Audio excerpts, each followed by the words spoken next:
पवित्र श्रीमद् भागवत गीता, पवित्र चारों वेद, पवित्र कुरान शरीफ, पवित्र बाइबल, पवित्र गुरु ग्रंथ साहिब, पवित्र कबीर साहिब की वाणी में छुपे हुए गूढ़ रहस्य अर्थात तत्व को जानने के लिए कृपया अवश्य सुनिए जगत गुरु तत्वदर्शी संत रामपाल जी महाराज के मंगल प्रवचन।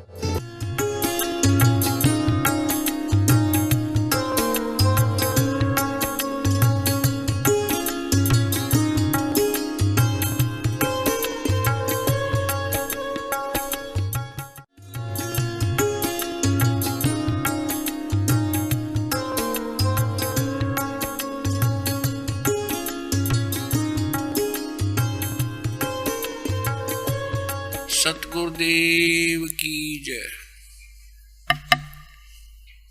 सर्वसंग से प्रार्थना है, सत्संग प्रारंभ हो रहा है। कृपया सत्संग स्थल पर शांति पूर्वक विराजमान होकर के श्रद्धा से सत्संग सुने। परमेश्वर की प्यारी आत्माओं से पुनर्निवेदन है, सत्संग प्रारंभ हो रहा है। कृपया सत्संग स्थल पर शांति पूर्वक विराजमान होकर के श्रद्धा से सत्संग सुने। सत सही सतगुरुदेव की जय। बंदी छोड़ कबीर परमेश्वर जी की जय।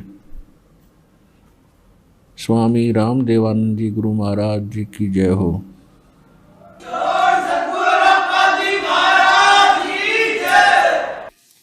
तो राजा लोग जो होते हैं आपने दिखे हैं कि बड़े ठाठ बाट हैं, आगे पीछे इनके बड़े हैं अफसर सलूट मारते फिरते हैं और सारा दिन आज वहाँ मीटिंग है, आज वहाँ जलसा कर रहा है, आज वहाँ पुत कर रहा है, आज वैसा कर रहा है, सारा दिन पहिया बाजे इनका और भक्ति नहीं कर रहे। तो ये पिछले जन्म के पुण्यकर्मी प्राणी होते हैं। राजा हुआ, कोई धनी हुआ, कोई सेठ हुआ। और आग जैसे किसी पिछले जन्म की बैटरी चार्ज है, किसी की जैसे इन्वर्टर की बैटरी चार्ज है और उसको आगे चार्जर बेसिक ना ला रखा हो, जब तक उसकी अक्षमता है वो सारे काम करती दिखेगी, लेकिन वो फिर एक कदम बाद बिगड़ेगी जब वो डिस्चार्ज हो जाएगी। आप देख रहे हैं इन मंत्री प्रधानमंत्रियों के अंत में की हालत होकर मरते हैं। कोई दुर्घटना से मारा जाता है या कोई और अन्य कारण से बुरा हाल हो जाता है और कोई 10 वर्ष कोई 5 वर्ष मंत्री मुख्यमंत्री रह गया, फिर बैठ जाए डोगा लेकर बरंडे में, कोई नहीं पूछता। तो उनकी वो बैटरी डिस्चार्ज हो ली, अब कुछ ना उसका पल्ला है। और फिर चाहे वो राजा भी हो चाहे मंत्री भी हो और नाम लेकर चार्जर लगा ले और भगवान से डरने वाला होगा, भगवान से डर के कदम रखेगा, जब ज्ञान हो जाएगा नाजायज नहीं सतावेगा, गलत काम नहीं करेगा, चाहे दो उसका राज रहो चाहे ना रहो। और जब मालिक ने लिख दिया उसने हटावे कौन गा, तो ये विश्वास उस व्यक्ति को हो जाता है। फिर भी संत जो होते इस बीमारी से टला करें। तो कहने का भाव ये है कि अगम निगम को खोज ले और बुद्धि विवेक विचार उदय अष्ट का राज मिले, पूरी पृथ्वी का भी शासक हो जा, तो बिन नाम बिगाड़े। तो जैसे पिछले जन्म के पुण्य चलते हैं इस प्राणी के, तब तक खूब सुख दिखाई देता है। जब पुण्य समाप्त हो जाते हैं फिर पापों का दौर शुरू होता है, कहर पे कहर टूटते हैं। तो उस समय वो वही तो भक्ति कर रहा होता है या ना कर रहा तो वो तो बात अलग है। तो जब सत साधना हम करेंगे तो ये दुख बचा करते हैं और यहाँ के इस नकली राजपाट से हमारा मन हटेगा। इस ज्ञान से आपकी कैसी स्थिति हो जाएगी, इंद्र दा राज और काग का बेटा। होए होए, आप तो एक छोटे से एमएलए चेयरमैन को देख लेते हो, सोचा बड़ा प्रभुशाली बन गया। अब क्या बताते हैं कि इंद्र दा राज यानी स्वर्ग के राजा का राज हमारे लिए काग की बीट है, उस सतलोक के सुख की तुलना में।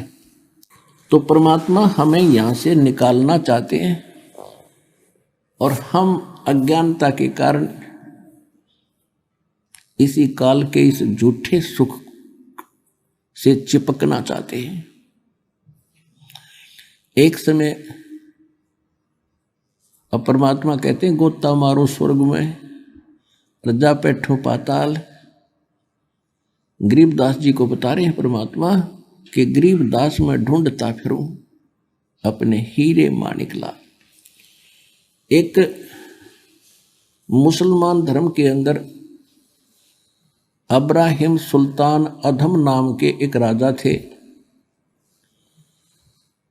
अब पुण्यात्माओं ये विचार कर लेना, क्योंकि थोड़े से दिन में आपकी बुद्धि ठीक काम करने लगेगी। अभी तक तो बच्चे हो, कोई पहली कक्षा का, कोई दूसरी का, कोई तीसरी का, कोई चौथी पांचवी, और जिन दास के साथ जिनको 5-10 वर्ष हो गए, अब वो तो सारे संकेत समझने लगे जो दास कहना चाहता, और सारी सत्य हृदय में समा गई। फिर भी आपको बार बार बताया जाता है। अब ये जो समय आओगा ना भक्ति का, ये हजारों वर्ष चलेगा और इसमें अरबों खरबों जीव पार होंगे। परमात्मा ने बोल रखा, नहीं तो जुल्म हो जाता है यहाँ पर। और जो ऐसे समय में भी गलती कर जाएगा, जैसे किसी ने 10 वर्ष 5 वर्ष भक्ति कर ली, 2 वर्ष कर ली, 4 वर्ष कर ली, ये सत साधना दास से प्राप्त करके, और फिर चूक गया वो सत्संग के अभाव से, तो फिर क्या होगा उसके साथ? अब काल उसको ग्रिप कर लेगा, काल ग्रिप कर लेगा और फिर उसको उल्टे कामों में लगाए रखेगा, फिर गुटी शूटी लाने लग जाएगा। और उसके इतना पुण्य बन जाते हैं, 1-2 वर्ष भी ये सत साधना कर लेना और फिर छोड़ भी गया, इतने पुण्य बन जाएंगे उसके। क्योंकि सभी, जैसे गणेश जी का मंत्र दिया जाता है, तो उसके मंत्र की कमाई से यहाँ भी राहत मिलेगी, और फिर गणेश जी के लोक में वो गण बनेगा उन पुण्यों के आधार से, इस मंत्र की कमाई से। फिर वो पुण्य जब वहां से समाप्त हो जाएंगे, फिर ब्रह्मा जी के लोक में जाएगा, वो भी मंत्र उसने जाप कर रखे, वहां वो देव बनेगा, वहां देव पद अपनी पूंजी नष्ट करके पुण्यों की, फिर वो विष्णु जी के लोक में जाएगा, वहां भी स्वर्ग के अंदर वो देवता बन के और सारी अपनी पूंजी नाश करेगा, पुण्यों का नाश करेगा।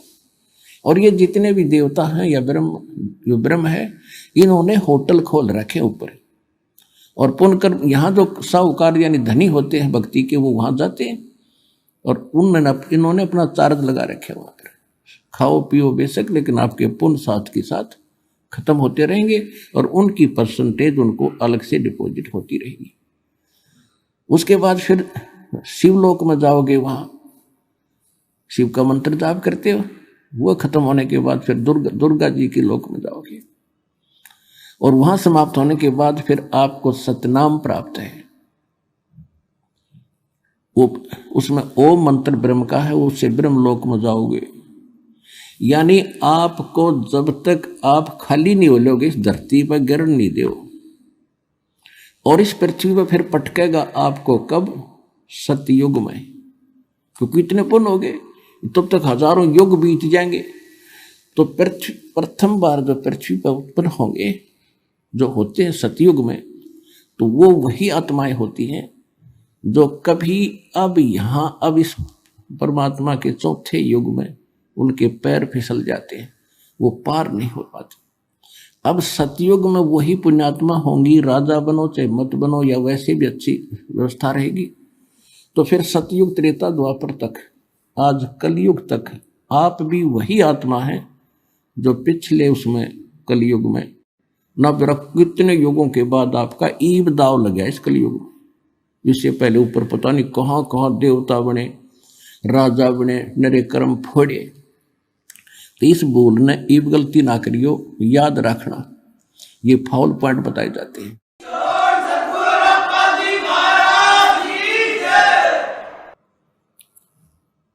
तो वही आप वही पुण्यात्माएं हैं। अब सतयुग त्रेता द्वापर में भगवान आपके अंग संग घूमा करते थे, प्रत्येक को संदेश देते, प्रत्येक युग में चाहे किसी तरह वो दें, किसी तरह जाएं, लेकिन हम कान्ना पर कटाड़ गए, हम सुखी थे।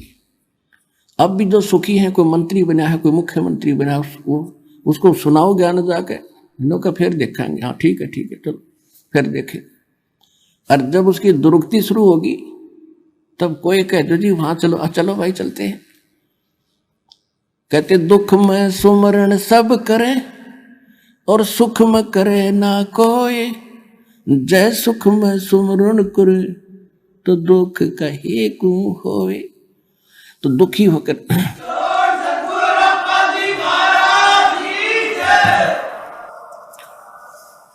तो परमात्मा कहते हैं जो जन मेरी शरण है ताका हूं दास, और गेल गेल लाग्या फिरूं जब तक धरती आकाश।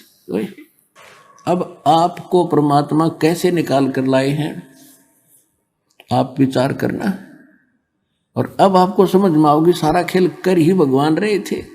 किसी बहन भाई के माध्यम से आपको संदेश मिला, या टीवी चैनल बुक के माध्यम से भगवान का संदेश मिला, तो आपने कभी रिजेक्ट किया, कभी स्वीकार किया, कभी रिजेक्ट किया, कभी स्वीकार किया, धर दे फिर देख, अच्छा सा नहीं लगता। परमात्मा फिर प्रेरणा करता है, एक बार फिर पढ़ के देखते हैं। कहते करे करावे साइया मन में लहर उठा, दादू सिरधर जीव के वो आप बगल हो जा। तो वो यूं फिरता आपके पीछे पीछे और कहते मैं दास हूं। अब दास क्या होता? गुलाम, नौकर। अपने आत्माओं, आप इस सतलोक आश्रम बरवाला जिला हिसार में आप व्यवस्था देख रहे हो, ये आप और ये हम नहीं कर सकते, यहाँ भगवान कर रहे हैं। कबीर साहब ये सत्कर मान लेना। वो किस रूप में रहते हैं नहीं तो हमने खूब पता है। बारात आया करती, 100-150 आदमी होते बारात में, 1 महीने पहले जाडा चढ़ जाया करता, सर्दी लगन लग जाती। भाई कैसे होगा, पूरा ना पट्टे के दे, ये ना हो। और यहाँ अंतोल्ला अनमोल्ला देवे, करोड़ी लाख हजारी वो, यहाँ कोई गिनती नहीं। तो पुण्यात्मा वो परमात्मा आपका मालिक होते भी, आपका बाप होते भी आपका नौकर है। जैसे बच्चे, छोटा बालक होता है तो माता पिता उसको कंधे बैठा लेते हैं, सिर पे बैठा लेते हैं।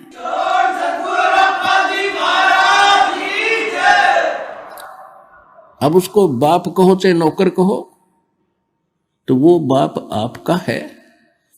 और वो खुद कह रहा है कि जो जन मेरी शरण है एक बार उसकी शरण में आ जावे, और ताका हूं मैं दास, और गेल गेल लाग्या फिरूं जब तक धरती आकाश। कहते उसने छोड़ दूं नहीं, पार तो अवश्य करूंगा। फिर उसके दुर्भाग्य वो बीच में भूल भटक जाता है, तो अपना इतना समय और बर्बाद कर दिया आपने और हमने।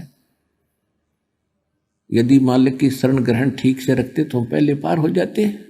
तो जो फाउल पॉइंट है ईब ध्यान रखना, किन कारण से हम गलती करते रहे वो साथ साथ पैरेलल बताए जाते हैं। और ये परमात्मा कितने दयालु हैं। कहते हैं जैसे कोई भूल भटक गया और गलती से चला गया विष्णु लोक में, शिवलोक में, और वहां जाकर आपको याद आवेगी कि गुरु जी तो ये बताया करते कि यहाँ तो विष्णु लोक है, यहाँ तो हमारे पुण्य समाप्त होंगे, पुण्य खत्म होती है, फिर नरक में 84 लाख हो जाओगे, हमने तो गलती कर दी। कहते वहां भी यदि तू मुझे याद करेगा ना सच्चे दिल से, वहां भी आ जाऊंगा और तेरा वहां से छुटवा के तेरे को फिर से मनुष्य जीवन दिला दूंगा। अब मनुष्य जीवन बिना भक्ति नहीं हो।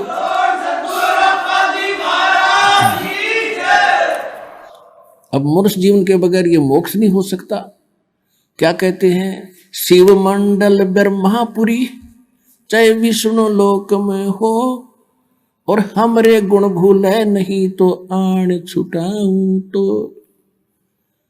तुझे वहां से भी छुटवा लाऊंगा चाहे कहीं पर भी हो, मेरे गुण को नहीं भूलेगा कि हम गलत आएंगे, क्योंकि परमात्मा पिता है और पिता बच्चों के 100 अवगुणों को भी माफ कर देता है।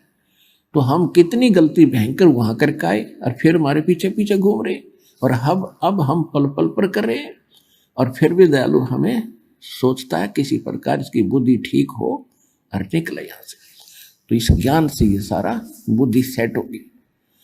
अब आपको बता रहे हैं कि जैसे आपको कथा सुनाते रहते हैं, एक सम्मन नाम का मनियार था, उसकी पत्नी नेकी, पुत्र का नाम सेऊ था। ये परमात्मा के सीधे शरण में आए थे और बहुत गरीब थे। ऐसी परिस्थिति बन गई थी कि परमात्मा की सेवा के लिए सम्मन ने अपने पुत्र सेऊ का गर्दन भी काटनी पड़ गई थी। और कबीर परमात्मा ने वो लड़का जो का तू जीवित कर दिया था, उसका निशान भी नहीं था कि गर्दन कट्टी है कि नहीं कट्टी। और वो परमात्मा की परीक्षा में वो परिवार सफल हुआ। उसके बाद उनको अटल भक्ति दी और मालो माल कर दिया। कहते हैं नुक्ते ऊपर रिझ जाएगा रे, ये करोड़ कर्म जड़ जाएं तुम्हारे। अब जैसे परमात्मा की तरफ हम चलते हैं और समर्पित होकर देखो, अब भगवान मिला अपने को, इसमें डगमग ना हो, क्योंकि ये किसी डूम बाट के बताए गीत नहीं है, वाणी नहीं है, भगवान का दिया ज्ञान और प्रमाण है। तो इसमें समर्पित हो, संसार को ना देखकर भगवान के ज्ञान को आधार बनाकर चलो इस मार्ग पर।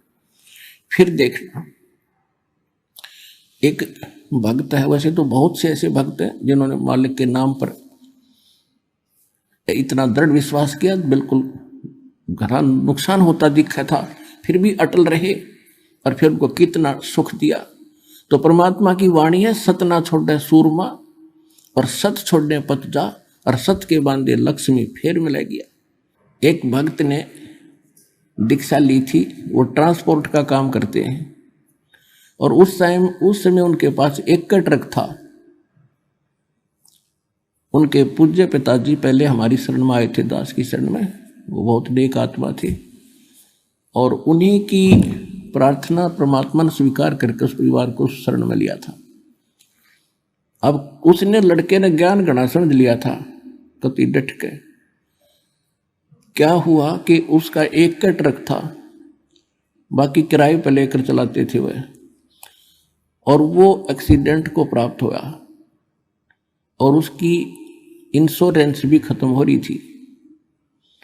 तो उस समय उसको 70-75 हज़ार का, यानी जितने का भी वो ट्रक था, 1,00,000-2 लाख का वो नुकसान हो गया। तो उसकी माताजी ने कहा कि भाई देख, पहले तेरा बढ़िया काम चल रहा था और यू नाम ले लिया, तो देख तेरा कितना नुकसान हो गया, इस नाम न छोड़ दे, तू वही भक्ति कर ले।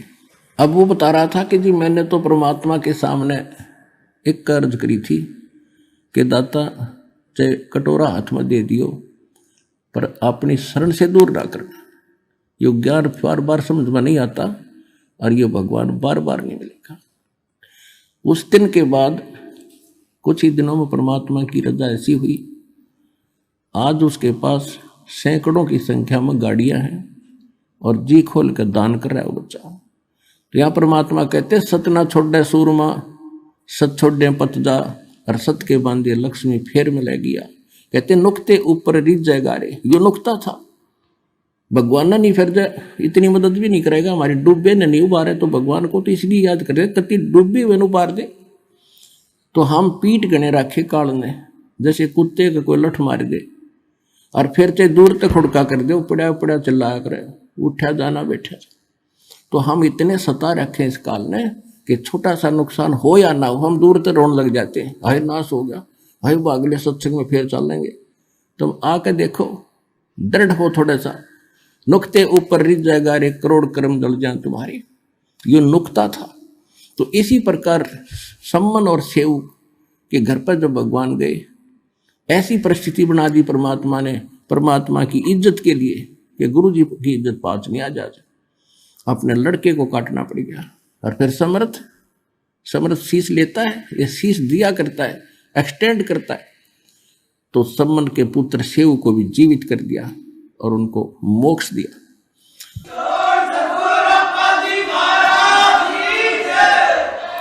तो इसको कहते हैं नुक्ते ऊपर रिझ जाएगा रे, करोड़ कर्म जल जाए तुम्हारे। फिर हमारी एक गलती है जो सम्मन ने कर दी। उसने क्या गलती की? उसके मन में एक बात बैठ गई कि हे परमात्मा, मैं धनी होता तो सतगुरु की सेवा के लिए मुझे अपना बालक काटना नहीं पड़ता, अब लड़के की गर्दन काटना ये छोटी बात नहीं। और काट दी, फिर उसके बाद उसके दिल में ऐसी ठेस लगी कि ये मैंने क्यों करना पड़ा कि मेरे पास धन नहीं था। अब वो धन न मांगता रहा, परमात्मा ने उससे जीवन में एक नंबर का सेठ बना दिया। लेकिन सेव और उसकी मां ने की, उनको ज्ञान गजब का समझ में आ गया था, वो तो पार हो गए।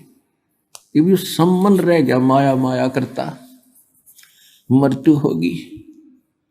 अगले जन्म में ये नौ शेरवान नाम के एक शहर में नौ शेर खान नाम का राजा बना, बादशाह बन गया, क्योंकि इतना दान सेक्रीफाइस कर रखा था। जब घना धन मालिक ने दिया, इसने डिट के फिर भी दान किया था, उस दान के प्रतिफल में यो बादशाह बन गया। और इसके 80 खजाने थे, 80 गंज बोले हैं। एक यानी जमीन में दाब्या करते पहले राजा लोग, और उस पर एक झंडा टांग देते थे, ध्वजा। तो इसकी 80 ध्वजा टंगी हुई थी।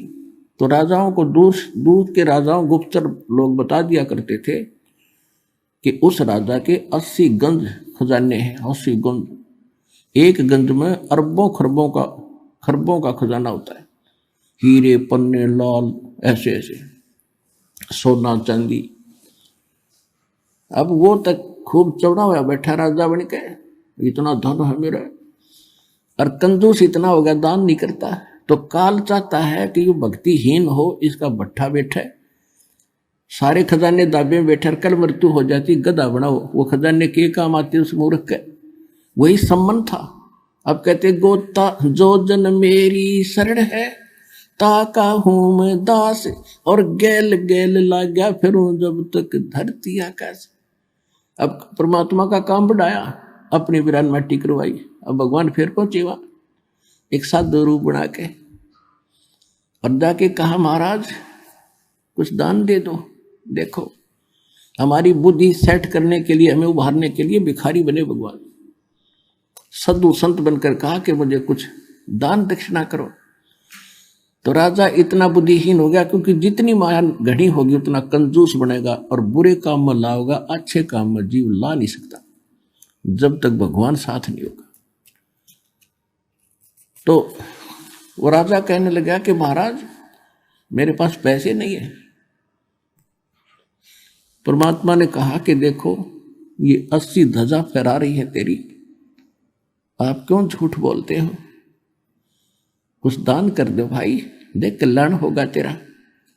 कहने लगे बाबा जी ये मैं तो लोग दिखावा कर रखा है, इसमें कोल्ले दाब रखे, कोल्ले सच बताओ, कोल्ले हीरे हरे कोली इसमें। परमात्मा बोले ठीक है, जैसी तेरी नीत है भाई, ये कोल्ले हो जाएंगे फिर तेरे लिए। अब न्यू कह के परमात्मा चल पड़े। राजा ने सोचा भी संतां की वाणी कदे सच्ची हो जाया करे। उसने खोद कर देखा, कोल्ले पाए, दूसरा खोजा कोल्ले पाए, तीसरा देखा सारे कोल्ले। अब उसको तो हार्ट अटैक होने की तैयारी होगी। अब उसने कहा कि संत को खोजो, कहाँ गया। अब पाजे सैनिक बताया, एक ना के बता जी आ जाओ, वहां बैठी हैं वृक्ष के नीचे। राजा गया पैदल नंगे पैरों, चरणों में गिर गए, महाराज माफ कर दो, जितना कहोगे उतना दान कर दूंगा। कहने लगा भाई तेरी नीत गेला बरकत हुई है यार, रखा पड़ा नहीं को लेकर था तो फिर क्यों रो है, नहीं जी गलती होगी, मैं तो लुट जाऊंगा, पिट जाऊंगा। परमात्मा बोला इनको दान करेगा ना 80% तो मैं वापस करूंगा, यानी एक आध रख ले बाकी दान कर, नहीं तेरा नरक में जाएगा तो उसने कहा ठीक है जैसे आपके, उन्होंने सोचा भागते चोर की लंगोटी अच्छी न सारा गया। तो उसने जो भी है जैसा वायदा किया, जिसे दान काफी दान दून कर दिया, फिर भी कुछ रखा उसने। अब जब उसने दान तकरीबन कर दिया, खजाना रह गया थोड़ा, तो उसके मन में एक दोष और आ गया। कहने लगा मैं भी अच्छा मूर्ख हूं, सारा दान कर दिया, बाबा जी के देखना होता है, कादा कर दूं हैं, अच्छे घोड़े खरीदूं हो, अच्छे ब्याह करवाऊं और जो करूं हो, मोक्ष फिर भी ना चाहे, ये बकवाद फिर चाहिए, उसकी मृत्यु होगी। अगले जन्म में वह पूर्ति भी कर दी। वो अब्राहिम सुल्तान अदब नाम का, बलख नाम के शहर का राजा बना बलख बुखारे का, इराक में एक बलख शहर है। तो वहां वो राजा बना और इतना धन दे दिया, क्योंकि जैसा आपने किया भगवान वो तो आपको साथ देता ही रहेगा।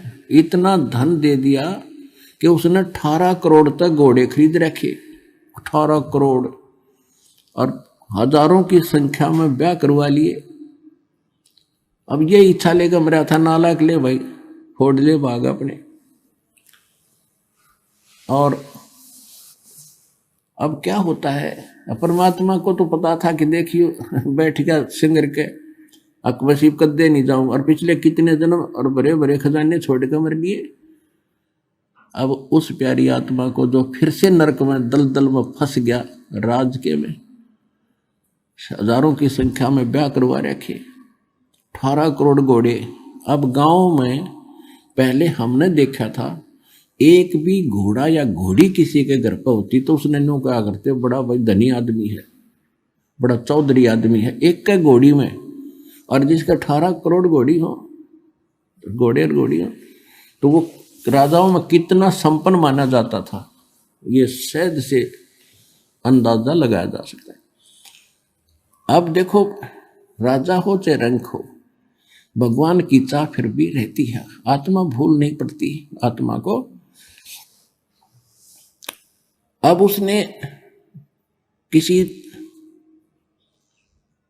क्या किया, एक संत के बारे में सुना कि बड़ा पहुंचा हुआ संत है, 2 के 20 बना देता है, बड़ा धनी कर देता है।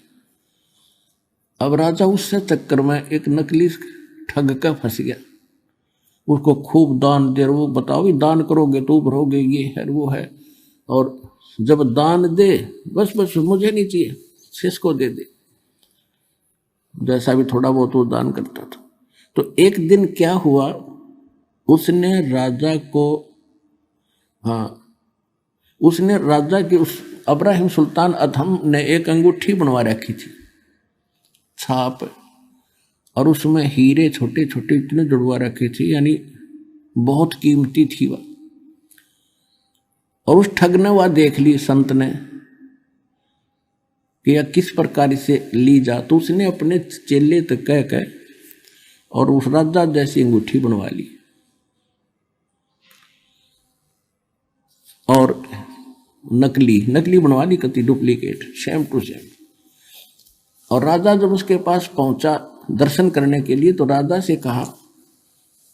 ने कहा कि चलो महाराज आज नौका विहार करते हैं दरिया में, आज चलो। अब जब वो नौका में बैठे जा रहे थे तो राजा की अंगूठी की तरफ नजर गई थी है पहले उसकी, कि राजन ये क्या ले रखा है, अगली अंगूठी है, ये कितनी कीमती है, कि ऐसे 1 लाख रुपए की बनी है। अच्छा, वाह भाई वाह। और उस नाविक को कहता है, पतवार को, माँ उसको कि भी सीधा चला, इधर चल इधर। राजा का ध्यान इधर हुआ, वह अंगूठी बदल ली और कहता है अच्छा इतनी कीमती हमारे किस काम की, वह फेंक दी दरिया में। राजा ने सोचा कि बड़ा त्यागी बैरागी भाई, ये तो संत के कमाल की बात है, इसकी लालच ही नहीं इसके मन में, और ज्यादा डिवोट हो गया उसके ऊपर, भाई संत होता है ऐसा हो। अब कुछ दिनों के बाद क्या हुआ, उस चेले की गुरु की बिगड़गी। कहते हैं गुरु लोभी शेष लालची, दोनों खेल लेंदा और दोनों डूबे बापुड़ा, चढ़ पत्थर की नाव। तो पत्थर की नाव पर बैठे थे, एक दिन तक उनका जूत बाजना ही था। उस चेले ने मंत्री को बता दिया कि ये संत नहीं, ये ठग है, और राजा की जो अंगूठी थी इसने दरिया में नहीं फेंकी, ये खुद दबाए बैठा है। मंत्री ने कही राजा को, राजा के बात गला उतरे नहीं, अग्नि ने ऐसा नहीं हो सकता। तो मंत्री बड़ा समझदार था, उसने वो बोला शेष कि अभी सच्ची बता, राजा तक की बात जाएगी, बात बिगड़ जाएगी। ने बोला जी कत्ती सच्ची है। उस सुनार के पास ले गया जिससे उसने डुप्लीकेट बनवाई थी, वजीर वहां गया तो उसने बता दिया सुनार ने, हाँ ये चेला बनवा के ले गया था और कह रहा था गुरु जी ने बनवाई, सेम टू सेम जैसी राजा की बनाई थी मैंने ऐसी नकली बना रखी। तब दृढ़ भाव मंत्री ने राजा को कहा जी सचमुच ऐसा ही है, मैं आपको जो कह रहा हूँ वो ठग है बिल्कुल। तो राजा बोला वो प्रमाण है कहाँ जी? वो बता रहा है कि वहाँ दबा रखिए। उसी दिन राजा ने जाके छापा मारा, वह स्थान खोजा, वह नौकरी न उठी पाएगी। राजा ने उस संत का दे लातों दे मुक्या, पहले तो उसकी दे ही तोड़ी और फिर भगा दिया कि इस राज में नहीं दिख जाएगा मेरे को। अब उसके बाद उसके मन में उन संतों के प्रति हेट होगी, नफरत होगी। उसने आसपास के जितने संत थे सबको पकड़वा लिया, जो भी जहां मिला खिला वो पकड़ गए। अब डर, राजा वो धार्मिक राजा होते थे, उनको डर तो रहता है कि कोई सचमुच अच्छा भी संत हो सकता है, ऐसे नहीं किसी को तंग करना चाहिए, कोई बद्दुआ ना दे दे। तो वो क्या करता था कि सबसे प्रसन्न करता था कि तुमने भगवान देखा और देखा है तो मुझे दिखा।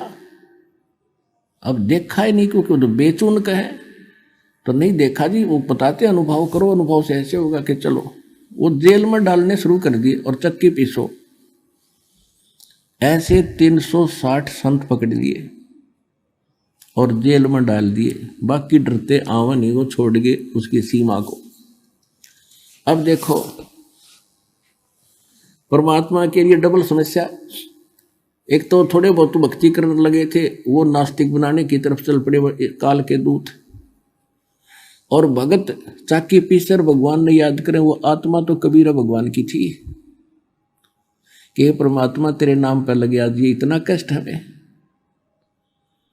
और उधर से उस राजा को नरक से निकालना था। अब क्या बताते हैं, अब गरीबदास परमेश्वर गरीबदास जी ने परमात्मा की वाणी को, परमात्मा की इस जानकारी को अपनी वाणी में किस प्रकार बताया है। पुण्यात्माओं,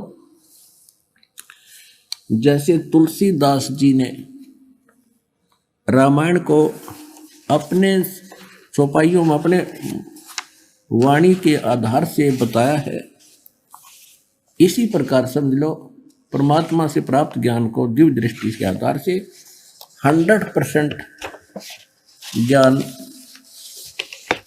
गरीबदास जी ने परमात्मा का सुनाया है, उनकी लीला बताई।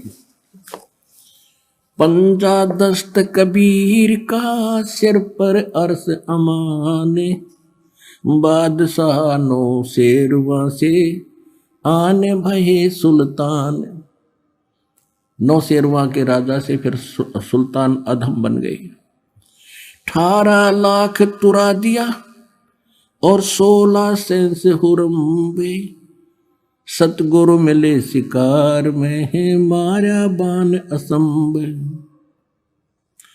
अजब नवेली पद्मनी अजब नवेला भोगे, और देखो अदम सुल्तान ने भाई कैसे लीना योग। गगन मंडल से उतरे वो साहेब पुरुष कबीर, गगन मंडल से उतरे सतलोक से आए और चोला धरा खवास का।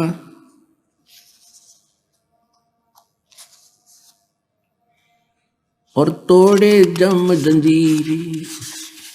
अब क्या है, थोड़ा सा पहले मौखिक बताऊंगा, जब ये घना अच्छा समझ में आएगा। परमात्मा ने क्या किया, एक ऊंटों वालों का रूप बनाया। जैसे कारवान होते हैं, पहले लंबे सफर पर चलते थे, रेगिस्तान के अंदर बहुत लंबा कारवां चलता था, उसमें ऊंट रखा करते थे, उन्हीं पर चलते थे अपना सारा सामान लाद कर। एक ऐसे ऊंटों वाले कारवान की तरह वो वेशभूषा बनाकर राजा के महल के जो उसका अपना रेजिडेंस था उसके छत पर चढ़ गए लाठी लेकर, बड़ी सी पगड़ी, लंबी लंबे जूते जैसे राजस्थानी पहरा करें पुराने समय में, और लठ ऊपर छत पर रात ने लठ मारे नो, ऊपर खूब आवाज करे नो, खट्टा है खट खट्टा है खट। अब राजा के महल पर चिड़िया भी शोर नहीं कर सकती, एकदम निंद्रा भंग हुई। सभी को उसने ललकारा कि तुम कौन हो, क्या कर रहे हो, ऊपर क्या हो रहा है, तुमने देखा नहीं, पकड़ के लाओ उस कमबख्त को, कौन है जो शोर करे। अब पकड़ के लाए ऊपर से एक ग्रामीण सा व्यक्ति और सामने खड़ा है। तो राजा ने सोचा ये कोई अनजान पने में चढ़ गया ऊपर। उसने पूछा भी कौन है तू, यहां क्या कर रहा था, कैसे आ गया तू? तो परमात्मा ने कहा कि ये मैं भाई, मेरा ऊंट गुम हो गया भाई, और मैं खोजता खोजता तेरी छात पर चढ़ गया। ऊंट खोजूं था तेरी छात पे। तो राजा ने सोचा सचमुच भोला भाला व्यक्ति है। कहने लगे हाँ देखो भगत भले आदमी, अरे ऊंट कभी छत पर हो सकता है? तेरी अकल मारी गई है। परमात्मा बोले कि जैसे छत ऊंट पर नहीं हो सकता, वहां मिल ही नहीं सकता, चढ़ ही नहीं सकता, क्वाइट इम्पॉसिबल, इसी प्रकार इन संतों को सता के और ये बकवाद करके तू भगवान नहीं पा सकता, इतना ही क्वाइट इम्पॉसिबल। यूं कहकर अंतर ध्यान हो गया, अदृश्य हो गए सामने से।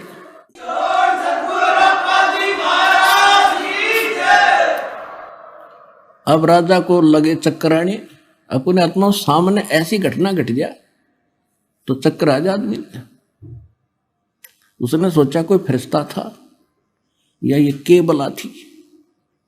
उधर से परमात्मा वहां पहुंच गए जेल में, जहां उसके बच्चे 360 चक्की पीस रहे थे।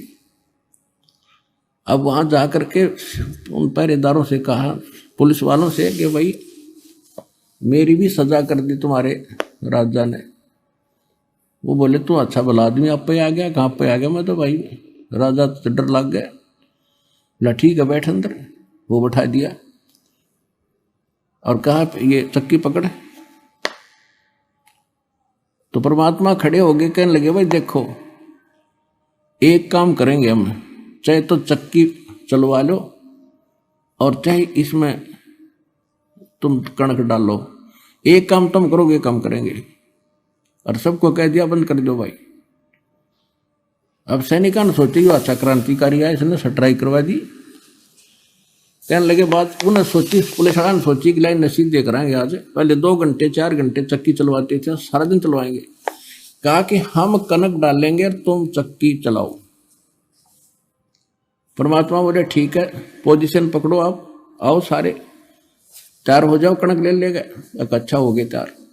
परमात्मा एक सोटी ले रहे थे डंडी सी, अपनी चक्की के उस डंडे का लगा दी, चल बच्चा पीस देन काटा। तो वो सारी चक्की 360 की 360 खखा उठा दिया जैसे बिजली वाली चाल्या कर। अब उन सभी से कहा कि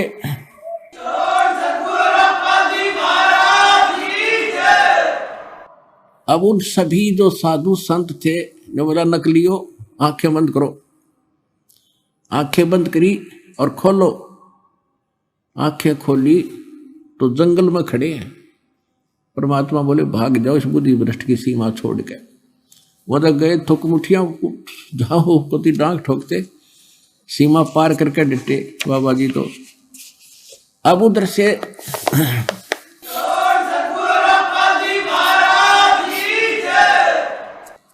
तो यहाँ के ये बंदी छोड़ भी कहलाते हैं। ये इस टाइप के भी बंदी छोड़ हैं, और असली बंदी छोड़ ये ऐसे हैं, अमर करूं सतलोक पठाऊं और तात बंदी छोड़ कहूं। ये छोटे मोटे यहाँ के बंधन थे तो इनके लिए मामूली सी बातें हैं। असली बंधन तो हम काल के कैद में बंद हैं, इससे भी छुटवाएंगे, अमर करेंगे।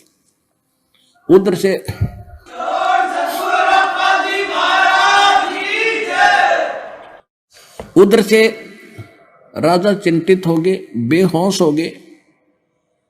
तो काजी मुल्ला बुलाए। उन्होंने सारी कहानी का जब पता चला तो उन्होंने कहा कोई फरिश्ता था या कोई पितर भूत प्रेत था। अब इसके तबीज बना के बांध दिया गले में कि अब कुछ नहीं होगा।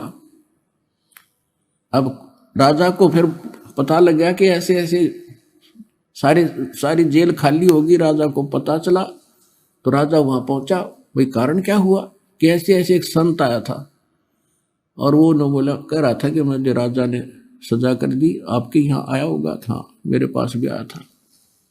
तो वो राजा ने उनको बख्श दिया कि वो कोई आम और चीज थी भाई, थारा कोई दोष नहीं, नहीं तो वो राजा उनको सजा देता। तो कुछ दिनों के बाद नॉर्मल सा हुआ राजा। परमात्मा फिर पहुंचे एक झोटे पे बैठ के, भैंसे पे, और राजा के सामने जा खड़े हुए। राजा और सैनिक खड़े उसके दरबार में। रेजिडेंस अलग होता है राजा का और कार्यालय अलग था। कार्यालय में पहुंच गए, वहां तो आम जनता जा सका अपनी फरियाद करने के लिए। अब जोटे पर बैठे परमात्मा, राजा बोला भाई यूं कैसे आ गया जोटे समेत? बोला जी पूछे। कहा भी क्या बात है? कि अभी मैं राजा से मिलना चाहता हूं और राजा को ये बताना चाहता हूं भगवान कौन है। तो राजा को पता चला, कहा कि बुलाओ भाई। जोटे समेत भैंसे समेत आ गए परमात्मा और नीचे उतर गए। हाँ, ऊपर बैठे थे। तो राजा ने कहा कि भाई कैसे आए? कि आपके प्रश्नों का उत्तर देने आया हूं। आपने साधु संतों को बुला रखा है कि भगवान बताओ कैसा कौन है, कि बताओ कौन है। कि जोटे पूछ ले, भैंसाराम बता भगवान कौन है। जब भैंसा बोलता है अब्राहम, ये मेरे ऊपर बैठा है खुदा है, अल्लाहू अकबर है, ये भगवान है। न्यू कह अंतर ध्यान हो गए दोनों।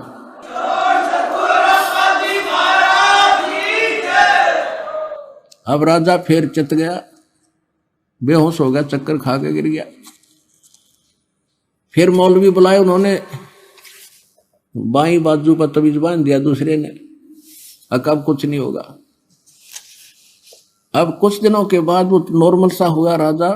परमात्मा चले गए एक यात्री का रूप बना के। पहले सफर करते थे यात्री, तो रात्रि में कहीं रुकते थे तो धर्मशाला में रुका करते, सराय में। सिर पे अपना गठड़ी ले जाते थे, थोड़ा बहुत खान का भी उसमें होता था, कपड़े होते थे रस्ते के नान धोने के लिए। छोटी सी पोटली वह काख में दे रखी। राजा के रेजिडेंस में पहुंच गए शाम के समय। राजा बैठा, कुछ नौकर खड़े, रानियां बैठी। अब अंदर कति निकट पहुंच गए। जब राजा ने पूछा भाई ये कैसे आया ग्रामीण यहाँ पर, पूछो इससे। अब भाई कैसे आया? इतने मालिक उसके निकट पहुंच गए। राजा ने कहा यहाँ कैसे आए आप? कहने लगे जी मैं रास्ते चलता व्यक्ति हूँ, यात्री हूँ, और मैंने आगे जाना है, शाम होगी। मैं आपकी सराय में, आपकी धर्मशाला में एक रात काटना चाहता हूँ। उसका किराया बता दे, एक कमरा बता दे। अब राजा कहने लगा, बोले आदमी आपने ये सराय दिखाई देती है, ये राजा का महल है, मैं राजा हूं, ये धर्मशाला नहीं, धर्मशाला कहीं और है, वहां जाओ। तब परमात्मा ने कहा कि आपसे पहले इसमें कौन था? कि मेरे यानी दादे परदादे रहे, वंशज रहे। तो वो कहाँ गए भाई? कि वो तो अल्लाह खुदा को प्यारे हुए। तो आप कितने दिन रहोगे इसमें? आप क्या इसमें सदा रहोगे? अब जब अपनी मृत्यु का नंबर आओ ना, जब गिग्गी हो बंदा इंसान की, तो उन्हें कहा मैं भी मरूंगा। तो फिर इसने तू मैल समझा? अब मूर्ख आदमी, ये तेरे बाप दादा पड़ पीढ़ी, ये भी रहे सरा में गिद्दी, तू ऐसे ही तू चल जाई, इसलिए मैंने तेरा यो मैल सरा बताई। न्यू कह के फिर अंतर ध्यान हो गए।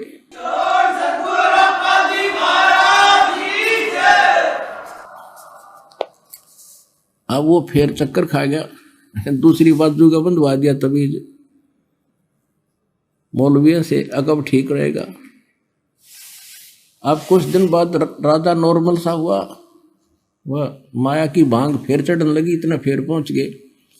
राजा का एक 9 लखा बाग था, जिसके अंदर बहुत लंबा क्षेत्र होता है और 9 लाख टाइप के बढ़िया बढ़िया उसके पेड़ पौधे और फूल लगाए जाते हैं।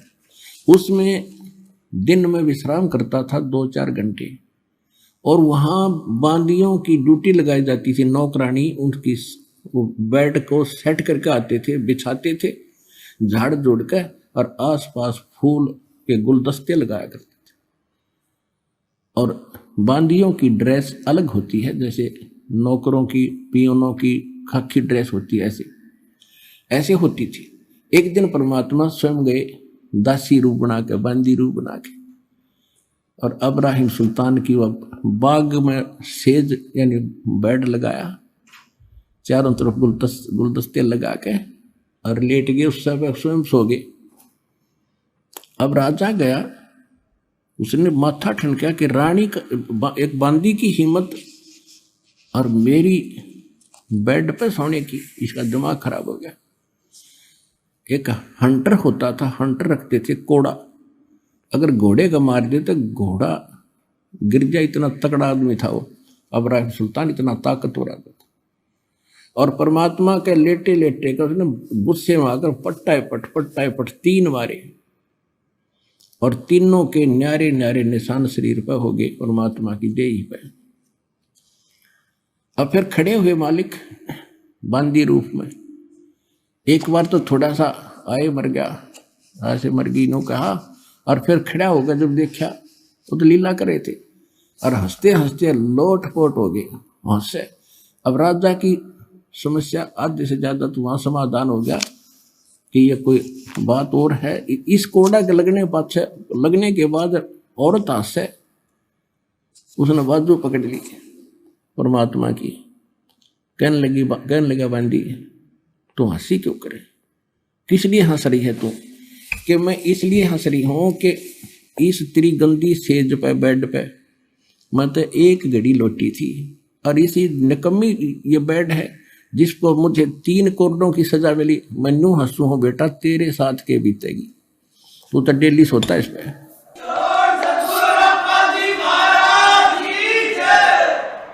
मैं ये हंस रही हूं कि तेरा के हाल होगा, तेरी उस दीन अवस्था को देख रही हूं मैं। इतना कह के अंतर्ध्यान हो गया, हाथ छुटा गए। 2 घंटे बेहोश रहा राजा, 2 घंटे। अब उसके बाद काफी दिन के बाद क्या सोचा, रानियों ने सोचा, मंत्रियों ने सब सलाह करी कि इसको हम बाहर ले जाते हैं जंगल में, हफ्ते 10 दिन के लिए बाहर रहेंगे, शिकार करेंगे, इसका मन सेट हो जाएगा, काम काज में लग जाएगा। ये तो उदास रहने लगे, कहीं घर ना त्याग दे। इस चक्कर में रानी भी दृढ़ होगी और मंत्री भी चौकस हो गए, जंगल में ले गए। जंगल में ले गए, वहां जाकर पड़ाव ला दिया, और सुबह से लेकर दोपहर होगी, शिकार करने के लिए गए थे सैनिक भी उसके साथ और वो भी राजा भी, कोई भी जानवर नहीं मिला। तो दोपहर के आसपास उसको एक मृग दिखाई दिया आता हुआ। राजा ने सभी सैनिकों से बोल दिया कि जिसके पास से ये मृग चला गया उसकी खैर नहीं है, क्योंकि राजा बगैर शिकार किए वापस आओ तो अपनी बेइज्जती मान्या करें। तो परमात्मा ने ऐसा दया करी, वो तो लीला थी, वो मृग उस राजा के घोड़े के नीचे के निकल गया। राजा शर्मिंदा होकर उसके पीछे भाग लिया कि इसको मैं ही पकड़ूंगा। इतनी दूर चला गया, वहां जाके टेढ़ा होकर अंतर्ध्यान हो गया, और बहुत दूर चला गया, और अपने पड़ाव से बहुत दूर चला गया जहां उनकी रोटी पानी था। वह आसपास कोई जल नहीं, उसको भूख भी लगाई और प्यास भी, घोड़े को भी उसको भी। ऐसी स्थिति आ गई उस राजा की और घोड़े की, अगर 10 मिनट 20 मिनट जल ना मिले तो दोनों मरे। अब जब यह आत्मा इस स्थिति में आती है ना, राजा था जब तक ऊपरले मनते अल्लाहू अकबर करे था, जब आत्मा से पुकारा जैसे मरते हुए भगवान याद करते, अल्लाहू अकबर तो यही है, अल्लाह कबीर, सबका मालिक, सबका बाप और सबका जो रहमत वाला। पहुंचूंगा क्षण एक में जन अपने के हेत। जब उसने ऐसा करा सचमुच भी मरेंगे दोनों, परमात्मा ने थोड़ी सी दूरी पे एक सुंदर बगीचा बनाया जिसमें फल फ्रूट, सेब, संतरे, काजू और खूब लदपद कर दिए। एक सुंदर सरोवर बनाया जल, और उसमें एक झोंपड़ी रच दी जैसे साधु घने दिनों तो रह रहा हो, और उसके 3 कुत्ते बेलों से बांध रखे, खूटे गाड़ के। और उधर से इब्राहिम सुल्तान रोता हुआ आगे को खिस रखने देख रहा था, सामने देखा जल तो खुशी हुई, घोड़े को पानी पिलाया, आप पिया, फिर फल फ्रूट खाए, फिर देखे तो महात्मा बैठे हैं। उसने वहां पर जब छक लिया ना, पेट भर गया, जान बच गई, फिर बकवाद भावे। उसने सोचा कि बाबा जी 3 कुत्ते ले रहा है, बढ़िया है तो अली सेशन से, और इनमें से 2 ले चलता हूं। क्या करेगा बाबा यहाँ पर? अब परमात्मा के पास आकर कहने लगे कि जिंदा इन 3 कुत्तों का क्या करेगा तू? परमात्मा बोले बैठ जा, बताऊंगा। वो बैठ गया और उनके सामने काजू किशमिश के हलवे बना के और पत्तों पर रख के और उनसे इतनी दूर पर रख रखे, वो कोशिश कर रहे बेलों समेत वहां तक मुंह पहुंचाने का, पंजे पहुंचाने के, पहुंच नहीं रहे और भूखे मरे। और फिर उनका एक खाली बेल और ले रहे थे कुत्ते बांधन की, जिन वह रखी थी साथ में, और उधर से परमात्मा एक सोटी ले रहे थे, उनके डंडा मार रहे थे। तो राजा ने कहा कि ये क्या कर रहे हो, इनको खाना क्यों नहीं खाने देते, और इनमें से 2 कुत्ते मुझे दे दो, आप क्या करोगे? परमात्मा बोले भाई ये कुत्ते ऐसे देने के नहीं, ये VID है, वेरी इंपॉर्टेंट डॉग है ये। अब वो कैसे कि एक बल्ख बुखारे का शहर का जो बराजा है ना, ये तो इसका दादा है, पिताजी है, ये उसका दादा है, ये उसका तीसरा दादा है। इन हरामजादों को मैं कहा करता भक्ति कर लो, और मैं बहुत मिला इनसे, इनका बुद्धि में आई को ना। अरे भी इनको हलवा चाहिए, अब खवाऊंगा इनको हलवा, तो और मारे के। अरे यह एक खाली बेल ले रहा हूं ना, अब जो राजा बैठा गद्दी पे वो कुत्ता बनेगा, उसने इसका बांध दूंगा बेटा। उसका तो पसीने आ गए।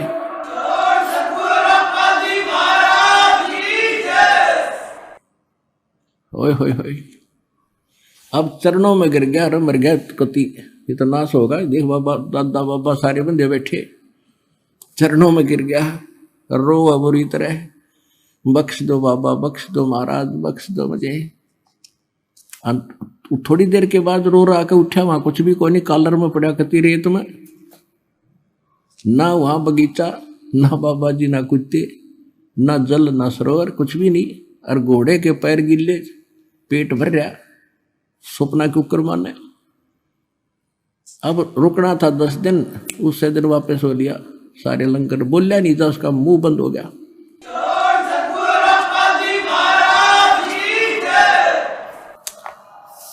अब फिर आके बैठ गया कति गुमसुम। रानियों ने फिर बुलाया, कोई जंतर मंतर करनिया। एक बड़े से हाल के अंदर रानी, मुख्य रानियां, वजीर खड़े, सब समझा रहे। रानियां भी कह रही जी आप तो ऐसे ही घबरा जाते हो, ये तो ऐसे होता रहता है, फलाना है, ये कुछ नहीं होता, ये तो वैसे हवा होती है। उसका मन बदलने की चेष्टा कर रहे थे काल के आधार से। इतने में कुत्ता आया, उसके सर में कीड़े पड़े हुए थे, और आके इब्राहिम सुल्तान के सामने खड़ा होगा कि इब्राहिम सुन ले कान खोल के। कुत्ता बोला, और सब देखने लगे क्या हो गया भाई, कुत्ता बोला।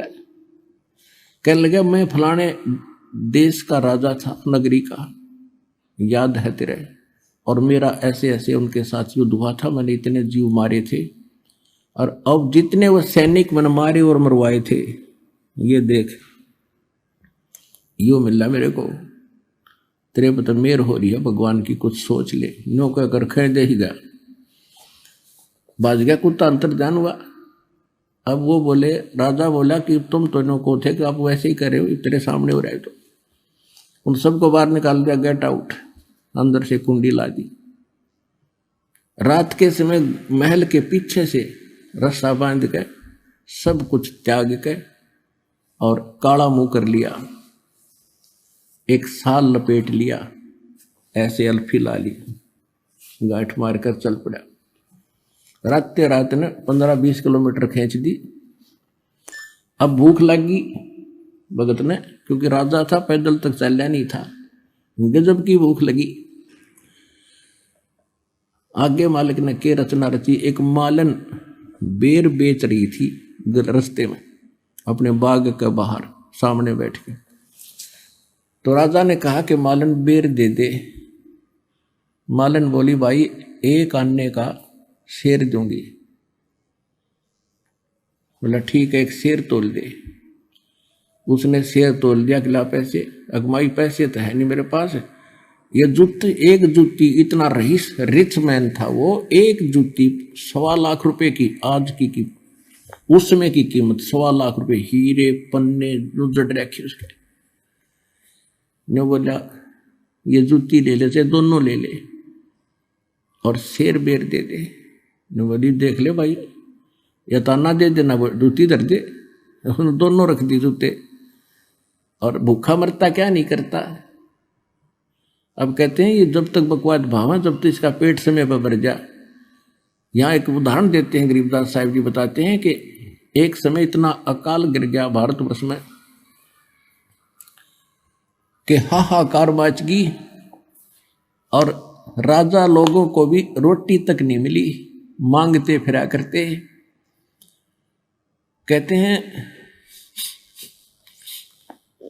शहजादे मांगत फिरे वो दिल्ली के उमराव, और जिन रोटी पाई नहीं जो खाते नान पुलाव।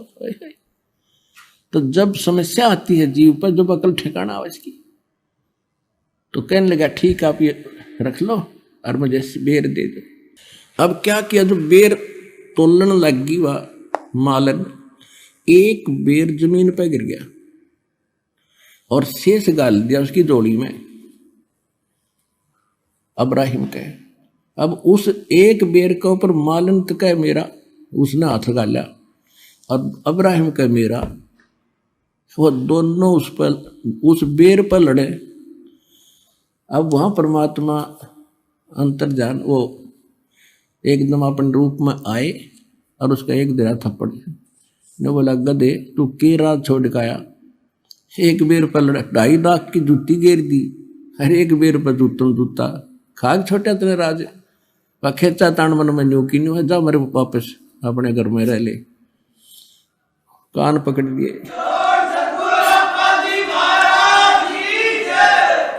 कहते 2.5 लाख की पावड़ी और 1 पैसे का बेर, और देख अदम सुल्तान ने कैसी डाली मेर। तब परमात्मा ने कहा फिर क्यों धक्के खाता फिर, तूने छोड़ा क्या है, आ तो गया तू सब कुछ त्यागी बनकर, लड़ाई फिर एक बेर पर लड़ रहा है, वहां राज पर लड़ते थे। फिर उसने कान पकड़ लिए। परमात्मा बोले भाई देख बात सुन, अब मैं तुझे उससे नारा करना चाहता था जिस अड़ंगे में, जिस दलदल में तू फंसा पड़ा था। ज्ञान समझाया खूब बुरी तरह कई दिन, और फिर कहा बेटा जा बेसिक इब राज भी कर ले, पर नेक नीति से करना, आत्मा मत दुखाना, और भक्ति भी कर ले। बोला नहीं, यह आज्ञा ना दो दाता, नरक से मुश्किल से निकल के आया हूं, अब भक्ति नहीं हो पाएगी। आज इसी स्थिति है, बच्चे सैने हो रहे अपने आप संभालेंगे। तो इस प्रकार उस अब्राहिम सुल्तान अदम को परमात्मा ने उस दलदल से निकाला। हम मांगे या दलदल के गणा दंडे दाता, 2 कोठी बनवा दे भी दाता। परमात्मा कहे बता, अब आपने सफर चलना है भक्ति का, भक्ति मार्ग पर घर पहुंचना है, तो आप यात्री हो, और यात्री के घर में चाहे कितना धन पड़ा हो, वो केवल आवश्यक वस्तु लेकर सफर कर सकता है। जब सारे घर में सिर पर धर कर चलेगा तो 10 कदम नहीं चल सकता। तो इस प्रकार हमने उस परमात्मा के सफर पर चलने के लिए संसारिक परंपराओं और ये सब कुछ त्याग के हल्के से होकर चलेंगे, तभी हम अच्छी स्पीड खींचेंगे। अब क्या बताते हैं परमात्मा? अब परमात्मा गरीबदास साहिब जी को बता रहे हैं, हम कारवान हो आए, मैलों पे ऊंट बताए, बोले बादशाह सुल्ताना, तुम रहते कहाँ दीवाना, दूज का सिद्ध गवन किया रे, वो डेरा महल सरा लिया रे। दूजे कासिद यानी यात्री बनकर गए और राजा के महल को डेरे को मैंने सरा बताया। जब हम महल सराय बताई, सुल्तानी को त्यांवर आई। चक्कर काट गया, शर घूम गया उसका। जब राजा को मैंने ये बताया कि ये तेरे बाप दादा पड़ पीढ़ी ये भी रहे इसी सरा में गिद्दी, ऐसे ही तू उठ चली जाई, इसलिए मैंने तेरी ये शहर तेरी महल सरा बताई। तो कहते हैं तब सुल्तान अदम को चक्कर आया था इस बात ने सुन के।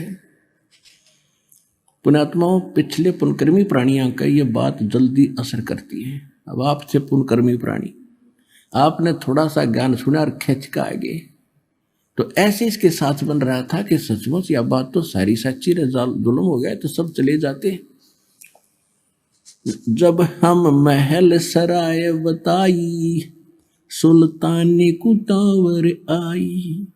अरे तेरे बाप दादा पड़ पीढ़ी ये बसे सरा में गिद्दी, ऐसे ही तू चल जाई, यो हम महल सराय बताई। उठे पादशाह सुल्ताना, वहां कासिद गैब छुपाना। जो बादशाह उठे और चरणा में पढ़ने लगे, परमात्मा अंतर्ध्यान हो गए उस यात्री रूप में। तीजे बांदी हो सेज बिछाई, तन तीन कोरडे खाई। तीजे बांदी हो सेज बिछाई, तन तीन कोरडे खाई। तब आया अनहद हासा, सुल्तानी गहे खवासा। मैं एक घड़ी से जा सोई, तात मेरा ये हाल होई। जो सोव दिवस और राता, उनका के हाल विधाता। अब परमात्मा ने जब बांदी रूप में सो रहे थे, उसने कोरडे मारे 3 कर तन पे, तब परमात्मा ने कहा था मैं एक घड़ी से जा सोई था तो मेरा ये हाल हुई, और जो सोवे दिवस और राता उनका के हाल विधाता। मैं न्यों हंस रही हूं। तब गए भी बहे खवासा, सुल्तानी हुए उदासा। यो कौन छलावा भाई, या का कुछ भेद न पाई। चौथे जोगी हम भय जिंदा, जिंदा महात्मा बनकर हम जंगल में बैठे। चौथे जोगी भये हम जिंदा, दिन 3 कुत्ते गलफंदा। दिन हम सांकल डारी, सुल्तानी चले बागबाड़ी। बोले बादशाह सुल्ताना, कहाँ से आए जंद दीवाना। जंगल में बैठ के कुत्ते और वो बना के सरोवर वगैरह झोंपड़ी। तो बादशाह सुल्तान कहते तू कहाँ से आया जंद। ये 3 कुत्ते क्या कीजे, इनमें से 2 हमको दीजे। अरे ये तेरे बाप दादा हैं भाई, इन बड़ी बद फैल कमाई। यो लो लंगर शीश लगाई, तब कुत्तों धूम मचाई। अरे तेरे बाप दादा हैं भाई, इन भी बड़ी बद फैल कमाई। अरे तेरे बाप दादा पड़ पीढ़ी, तू समझे क्यों ना गिद्दी। अब तू तख्त बैठ कर भूली, तेरा मन चढ़ने को सूली। अब तू राजा बनकर इस तख्त सिंहासन पर बैठ कर भूल गया भगवान को। तेरा फांसी लगेगी, कुत्ता बनेगा तू अगले जन्म में। जोगी जिंदा गैब भयारे, हम ना कुछ भेद लहारे। बोले बादशाह सुल्तान, जा खड़े अमीर दीवाना। ये 4 चरित्र बीते, हम ना कुछ भेद न लीते। तब लगे ज्ञान के बाना, छोड़ी बेगम माल खजाना। अब जगत और भगत के अंतर कितना अंतर होता है। जब अब्राहिम सुल्तान अदम परमात्मा से दीक्षा, जब वो रास्ते में जा रहा था तो रास्ते में गर्मी का मौसम था, सावन का महीना था। थोड़ी थोड़ी फुहार सी गिर रही थी, कभी रुक जाती थी, ठंडी हवा चल रही थी। एक व्यक्ति, उसका कोई संतान नहीं, उसका एक औरत और स्वयं और एक गाय ले रहा दूध पीने के लिए, और एक झोंपड़ी में रह रही। इब्राहिम सुल्तान रात्रि के समय उनकी झोंपड़ी की आड़ में हवा से बचने के लिए बैठ गया, और वो उठ कर बतलाने लगे आपस में कि बड़ी बढ़िया वर्षा कर दी खुदा ने, बढ़िया चारा होएगा और गाय खूब दूध दिया करेगी। उसकी पत्नी कह रही थी। तो वो क्या कहता है कि अपनी तो ऐसे ठाठ हो गए, इस बल्ख शहर के इब्राहिम सुल्तान अदम के भी कोई ना होंगे यानी, और वो पीछे सोना बैठे बैठे कि अपने तो इसी मौज हो जाएगी, इस इब्राहिम की भी नहीं होगी राजा की। अब उसने यह बात सुनी तो देखो भगत का तो मन में आती है कि देख इसके के भूल पड़ रही है भोले आदमी का, एक औरत है, एक गऊ है ढांडी, अपनी देसी भाषा में हमारे यहाँ ढांडी कहते हैं गाय को, और औरत को रंडी कहते हैं। गरीबदास जी ने जो लैंग्वेज बोली है अपनी देसी कति खड़ी भी बोल रखी है बहुत सालों पर। अब उसने उठकर देखा कि ला इसको थोड़ा ज्ञान समझा दूं। वहां जाकर उन्होंने वालेकुम सलाम करी। उन्होंने उत्तर दिया कि भाई कौन है तू? उसने कहा कि आप क्या बोल रहे थे, अभी मैं यहां बैठा था आपके पीछे, आप कह रहे थे कि ऐसी हमारी ऐसी मौत हो जाएगी, इब्राहिम सुल्तान की भी नहीं। कहाँ हो रहे, बढ़िया चारा हो गया, गाय बढ़िया दूध देगी, ठाठ से रहेंगे। तो उसने कहा भाई ये ठाठ कितने दिन रखोगे तुम, तुम्हारे दादे परदादे चले गए, तुम भी जाओगे, कुछ भक्ति करो भगवान की। कहने लगे तू कौन है भाई? कि मैं वो इब्राहिम सुल्तान अधम राजा हूं जिसकी तुम चर्चा कर रहे थे। वो कहने लगे भाई क्यों, तू कैसे आ गया ऐसे? कि मैंने छोड़ दिया भगवान के लिए वो राज, और आप भी भक्ति करो, छोड़ो इस फंड ने, इसको छोड़ दो, तुम भक्ति कर लो। जो बोला चल अपना काम कर, या तो तू वो इब्राहिम सुल्तान नहीं, और जैते इब्राहिम सुल्तान नहीं तो तेरे जैसा मूर्ख नहीं, ऐसी बढ़िया चीज छोड़ के आ गया तू।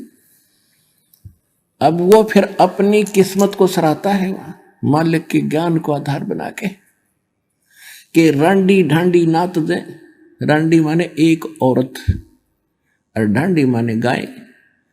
कहते रांडी ढांडी ना तुझे ये नरकइये काग, और बलख बुखारा छूट गया थी कोई पछली लागे। होय होय।